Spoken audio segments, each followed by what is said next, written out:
عليكم ورحمة الله وبركاته. إن الحمد لله رب العالمين والصلاة والسلام على رسوله الكريم اما بعد. لائق احترام مسجد ابو بکر صدیق کے مصلیان حضرات، خواتین اسلام اور پیارے بچوں، چھٹے پارے کی تلاوت ہوئی اور چھٹا پارہ میں کچھ سورہ نساء کا آخری حصہ ہے اور سورہ مائدہ ہے. سورہ مائدہ میں اللہ تعالیٰ نے حلال و حرام چیزوں کی تفصیل بتائی ہے اور حضرت عیسیٰ علیہ السلام کے بارے میں تذکرہ فرمایا. پہلے حضرت عیسیٰ علیہ السلام کے بارے میں دیکھتے ہیں. مائدہ، یہ سورہ مائدہ کا معنی ہوتا ہے دسترخوان جس پر کھانے پینے کی چیز رکھی ہوئی ہو، اس کو کیا کہتے ہیں؟ مائدہ. اس کو کیا کہتے ہیں؟ مائدہ. اصل میں اللہ تعالیٰ نے حضرت عیسیٰ علیہ السلام کو ایک معجزہ دیا تھا، مائدہ. وہ مائدہ کیا ہے کہ عیسیٰ علیہ السلام کی قوم نے کہا تھا کہ ہم ایمان نہیں لائیں گے یہاں تک کہ ہمارے لیے اللہ تعالیٰ آسمان سے دسترخوان نازل کرے جس پر 9 بنو کھانے ہوں، طرح طرح کی ڈشز ہوں، کھانے کی چیزیں ہوں. اگر اللہ تعالیٰ آسمان سے وہ مائدہ دسترخوان نازل کرے گا تو ہم ایمان لائیں گے. حضرت عیسیٰ علیہ السلام نے دعا کی کہ اللہ تعالیٰ مائدہ دسترخوان کھانے سے بھرا ہوا نازل کر دے. تو اللہ تعالیٰ نے کہا کہ ٹھیک ہے، ہم نازل کر رہے ہیں، لیکن اس نشانی کے بعد بھی اگر کوئی ایمان نہیں لاتا تو ہم سخت عذاب دیں گے. اللہ تبارک و تعالیٰ نے کھانے سے بھرا ہوا دسترخوان آسمان سے نازل کیا حضرت عیسیٰ علیہ السلام کی نبوت کے ثبوت کے لیے. اس لیے اس سورہ کا نام پڑا کیا؟ سورہ مائدہ. سورہ مائدہ. دیکھیے، اللہ کے نبی صلی اللہ علیہ وسلم نے فرمایا کہ جو شخص اس بات کی گواہی دے کہ اللہ کے علاوہ کوئی معبود برحق نہیں ہے، میں اللہ کا رسول ہوں، اور اس بات کا گواہی دے کہ حضرت عیسیٰ علیہ السلام اللہ کا کلمہ ہے اور جنت اور جہنم حق ہے، وہ جنت میں جائے گا. تو عیسیٰ علیہ السلام اللہ کا کلمہ ہے. کلمہ یعنی حضرت عیسیٰ علیہ السلام بغیر باپ کے پیدا ہوئے. حضرت عیسیٰ کی والدہ کا نام کیا ہے؟ مریم. مریم کے ابو کے نام عمران.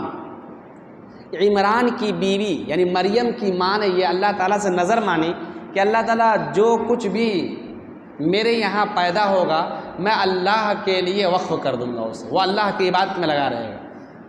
اللہ کرنا ایسا ہوا کہ مریم پیدا ہو گئی. حضرت زکریا علیہ السلام مریم کی کفالت کرتے ہیں. مریم علیہ السلام کی کفالت کرتے ہیں زکریا رشتے میں خالو لگتے ہیں. حضرت زکریا علیہ السلام رشتے میں کون لگتے ہیں؟ خالو لگتے ہیں. زکریا علیہ السلام کفالت کرتے ہیں. ایک کمرہ میں محراب میں حضرت مریم علیہ السلام رہتی ہیں اور وہ حضرت زکریا علیہ السلام جب جاتے تو دیکھتے کہ بے موسم پھل موجود ہیں. تو کہا کہ مریم یہ پھل فروٹس کہاں سے؟ کہا کہ اللہ تعالیٰ کی طرف سے. اللہ تعالیٰ جسے چاہتا ہے بے شمار روزیاں دیتا ہے. پھر اللہ رب العالمین نے حضرت عیسیٰ علیہ السلام کی پیدائش حضرت مریم سے فرمائی. ایک القاء کیا اللہ رب العالمین کہ یہاں کسی چیز کی دیر نہیں، کن اللہ کہتا ہو جاتا ہے. اللہ رب العالمین نے حضرت عیسیٰ علیہ السلام کو مریم کے بطن پیٹ سے پیدا فرمایا. جب عیسیٰ علیہ السلام کی پیدائش ہو جاتی ہے تو لوگ مریم کے بارے میں طرح طرح کی باتیں کرنے لگتے ہیں کہ تمہارا خاندان، تمہارا قبیلہ، تمہارے گھر والے تو ایسے نہیں تھے، تم ایسے کہاں سے ہو گئے بغیر یعنی مرد کے، تمہارے پاس یہ بچہ کہاں سے آیا؟ تو حضرت مریم علیہ السلام پہلے تو بہت چھپائے پھرتی تھی، بھاگے پھرتی تھی کہ لوگ کیا کہیں گے، قوم کیا کہے گی. جب لوگ طرح طرح سے باتیں کرنے لگے تو حضرت مریم نے کہا کہ میں کچھ نہیں بولوں گا، اس بچے سے پوچھ لیں. گود میں جو بچہ اس سے پوچھ لیں، عیسیٰ سے۔ لوگ کہنے لگے کہ ہم لوگ کیسے اس بچہ سے پوچھیں، یہ تو شیرخوار بچہ ہے، دودھ پیتا بچہ ہے، اس سے کیسے ہم پوچھیں؟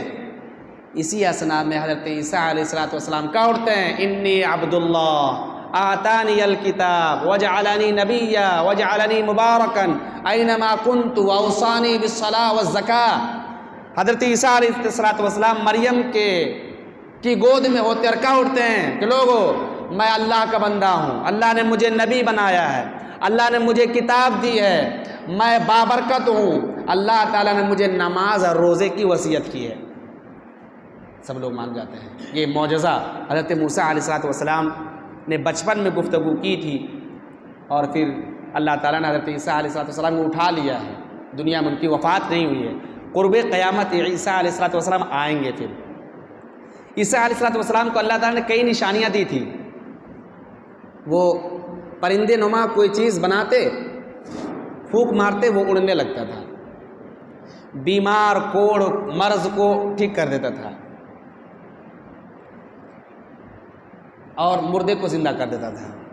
اللہ تعالیٰ نے نشانیاں دی تھی حضرت عیسیٰ علیہ السلام کو۔ یہ حضرت عیسیٰ علیہ السلام کی نشانیاں تھیں۔ حضرت عیسیٰ علیہ السلام کے بارے میں عیسائیوں نے بڑا غلو کیا ہے، خدا کا درجہ دے دیا۔ کس کا درجہ دے دیا؟ خدا کا درجہ دے دیا، الہ کا درجہ دیا۔ حضرت عیسیٰ علیہ السلام کے بارے میں عیسائیوں کا خیال ہے کہ وہ اللہ کا بیٹا ہے، وہ اللہ کا بیٹا ہے۔ بعض لوگ کہتے ہیں کہ وہ بیٹا نہیں، وہ خدا ہی ہے۔ عیسائیوں میں کہتے ہیں کہ عیسیٰ علیہ السلام خدا میں تین کا تیسرا ہے، یعنی عقیدہ تثلیث کا مطلب ہوتا ہے تین۔ کہتے ہیں کہ خدا تین ہے، ایک حضرت مریم، ایک حضرت عیسیٰ، اور دوسرا اوپر والا خدا۔ تین ملا کر کے خدا ہے، ایک خدا کوئی نہیں ہے، اللہ نہیں ہے، معبود کوئی ایک نہیں ہے، تین ملا کر کے معبود اور خدا ہے۔ اللہ رب العالمین نے اس پارے کے اندر اس عقیدے کی نفی کی ہے، کہا کہ یہ بدترین عقیدہ ہے۔ یہ انما اللہ الہ واحد، اللہ بس ایک ہے، اللہ بس ایک ہے، اس کے علاوہ کوئی معبود نہیں ہے۔ اللہ بس ایک، اس کے علاوہ کوئی معبود نہیں۔ تو حضرت عیسیٰ علیہ السلام کے بارے میں ہمارا یہ عقیدہ ہونا چاہیے کہ اللہ کے کلمہ ہے، اللہ تعالیٰ نے بغیر باپ کے ان کو پیدا فرمایا ہے۔ کئی نشانیاں دی تھی، بچپن میں گفتگو کی تھی۔ قرب قیامت دوبارہ وہ آئیں گے، قرب قیامت دوبارہ آئیں گے، اور حضرت محمد صلی اللہ علیہ وسلم کی شریعت کی پیروی کریں گے، اپنی شریعت نہیں، حضرت محمد صلی اللہ علیہ وسلم کی شریعت کی پیروی کریں گے۔ دوبارہ حضرت عیسیٰ علیہ السلام آئیں گے۔ لوگوں نے مارنے کی کوشش کی تھی حضرت عیسیٰ علیہ السلام۔ ایک گھر میں حضرت عیسیٰ علیہ السلام تھے، اللہ رب العالمین کا یہ کرنا ہوا کہ عیسیٰ علیہ السلام کی شکل کسی اور کی بن گئی، لوگوں نے اسے قتل کر دیا، اور اللہ تعالیٰ نے عیسیٰ علیہ السلام کو آسمان میں اٹھا دیا ہے۔ یہ ہمارا عقیدہ اور نظریہ ہونا چاہیے حضرت عیسیٰ علیہ السلام کے بارے میں۔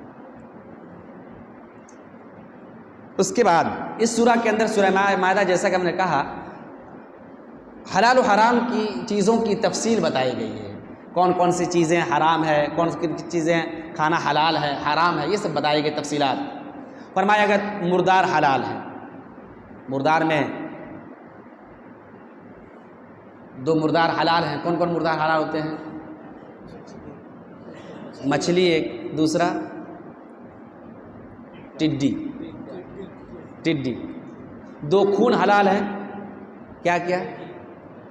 الکبد والطحال، کلیجی اور تلی، دو خون حلال ہے، باقی حرام ہے۔ تو بتایا کہ تم لوگوں پر مردار حلال ہے۔ وہ جانور تمہارے لیے حلال ہے جو لڑھک کے مر جائے، وہ جانور تمہارے لیے حرام ہے جس کا گلا گھٹ کر مر گیا ہو، وہ جانور تمہارے لیے حلال ہے جو سینگ آپس میں لڑاتے مر گیا، جس کو درندہ کھا لیا۔ ہاں الا ما ذکیتم، مگر جس کے اندر تم جان پالو، ذبح کر لو، جب ذبح کر لو تو حلال ہو جائے گا۔ کہا کہ جو غیر اللہ کے نام پر ذبح کیا گیا وہ بھی حرام ہے، جو غیر اللہ کے نام پر تو نہیں لیکن غیر اللہ کے آستانے میں، جگہ میں جہاں کسی خاص اللہ کے علاوہ کسی کی پرستی سے پوجا کیا جائے، کسی مقبرے میں اللہ کے نام پر ہی گرچہ کیا جا رہا ہے لیکن وہاں بھی وہ بھی حرام ہوگا۔ آستھانے میں کسی آستھا جانتے ہیں آستھا کہیں آستھے میں کہیں کسی کی عبادت کی جائے، کسی مورتی رکھی ہو، کسی کا مقبرہ ہو، وہاں اگر ذبح کی جائے گرچہ اللہ کے نام سے، وہ بھی حرام ہے۔ وما ذبح علی النصب۔ اچھا ایک چیز اور ہے، جو کافروں کے تہواروں کے موقع سے مٹھائیاں یا گفٹ یا جو تہوار دین اسلام میں زندہ کر لیے گئے، نکال لیے گئے، اس موقع سے اگر کوئی چیز کھانے پینے کی دی جائے تو کیا اسے قبول کرنا چاہیے یا نہیں کرنا چاہیے؟ دیکھیے ایک اصول، ایک ضابطہ یاد رکھیے، مطلب ایک قاعدہ یاد رکھیے، اس قاعدے میں بہت ساری چیزیں آئیں۔ ہر وہ کھانے پینے کی چیز جو کفر اور شرک کو پروموٹ کرتا ہو، ہر وہ کھانے پینے کی چیز جو بدعت کو ہوا دیتی ہو، بدعت کو کیا کرتی ہو؟ ہوا دیتی ہو، بدعت کو بڑھاوا دیتی ہو، اس میں کھانا درست نہیں ہے۔ آپ سمجھ لیجیے، خاص موقع سے خاص کھانا بنایا جاتا ہے، وہ بدعت کو بڑھاوا دینے کے لیے، صحیح نہیں ہے۔ کیوں؟ اس لیے بدعت کو بڑھاوا دیا جا رہا ہے، کفر کو، شرک کو، کوئی بھی تہوار جو کفر شرک کو بڑھاوا دیا جا رہا ہو، جس کھانے سے جو خاص علامت ہو، ڈش پہچان ہو تہوار کی، بدعی تہوار کی، جو بدعتی تہوار دین میں رائج کر لیا گیا، اس موقع سے درست نہیں ہے۔ ایسے ہی اگر کتا کاٹ لے کسی جانور کو، اگر اس کے اندر جان ہے، ذبح کر لیے تو وہ بھی حلال ہے۔ ایک ہوتا ہے شکاری کتا، شکاری کتا کا مسئلہ الگ ہے اور بڑا نیا مسئلہ معلوم ہو سننے میں، کہ شکاری کتا کو بسم اللہ پڑھ کر چھوڑا، وہ جانور جا کر شکار کر لیا، مر گیا جانور، وہ حلال ہے۔ اچھا ایک چیز اور، بسم اللہ کر کے چھوڑا، کتا وہ کھا لیا، وہ حلال نہیں ہوگا۔